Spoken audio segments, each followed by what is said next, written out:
بسم اللہ الرحمن الرحیم۔ 2030 کی حیرت انگیز ایجاد اور ہمارے کارنامے۔ ایلون مسک سے پوچھا گیا کہ تمہاری آخری خواہش کیا ہے تو اس نے کہا میں مریخ پر مرنا چاہتا ہوں۔ اور یہاں غریب سے پوچھا گیا کہ تمہاری آخری خواہش کیا ہے تو اس نے کہا قسمت نے میری چین سے جینا لکھ دے۔ اور یاد رہے کہ ہم ایک مسلمان ملک میں رہ رہے ہیں۔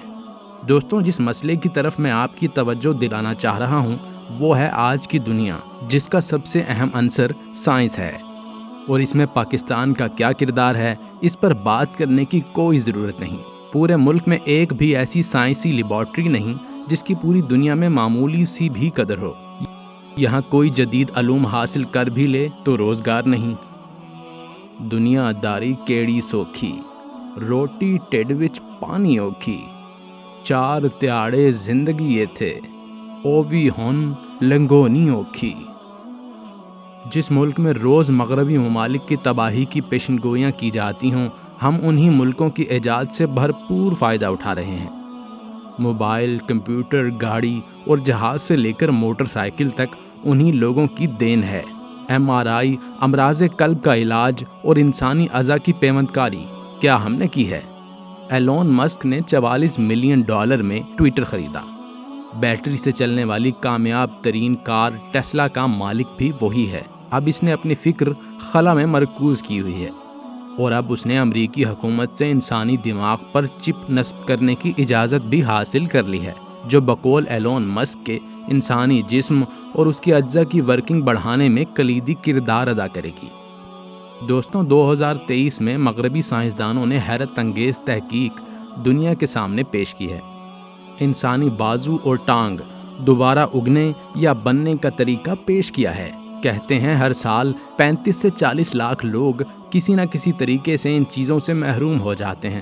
اس ایجاد کے دعوے کے مطابق ویرب لیب بائیو ریئیکٹر کے ذریعے مختلف ادویات کو انسانی جسم میں اس طرح سے داخل کیا جائے گا کہ انسانی اعضاء بغیر کسی تکلیف کے دوبارہ اگنے لگیں گے۔ صرف 2023 میں اب تک 400 سے زیادہ ایسی ایجادات کی گئی ہیں جس کے استعمال سے انسانی زندگی میں بہتری آئے گی، اور ان تمام ایجادات میں مسلمانوں کا کوئی کردار نظر نہیں آتا۔ تمام مسلمان ملکوں کو دیکھ لیں، اس معاملے میں بانجھ نظر آتے ہیں۔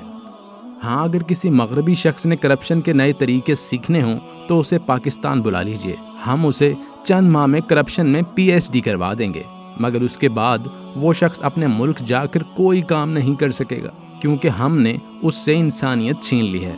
وہ انسان نظر تو آئے گا مگر حقیقت میں انسان نہیں ہوگا۔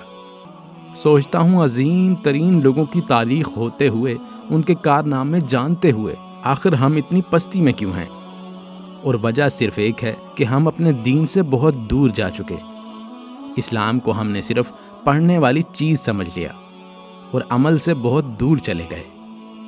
عملہ باج گزارے نہیں، مندے دنیا دار اے نہیں، جے کر پار لنگونی کشتی، عملہ نال نتارے نے۔ یا اللہ، ہمیں اپنے دین پر چلنے اور اس پر عمل کرنے کی توفیق عطا فرما۔ اس گھڑی کا خوف لازم ہے کہ انور، جس گھڑی دھر لیے جائیں اور سب کچھ دھرا رہ جائے۔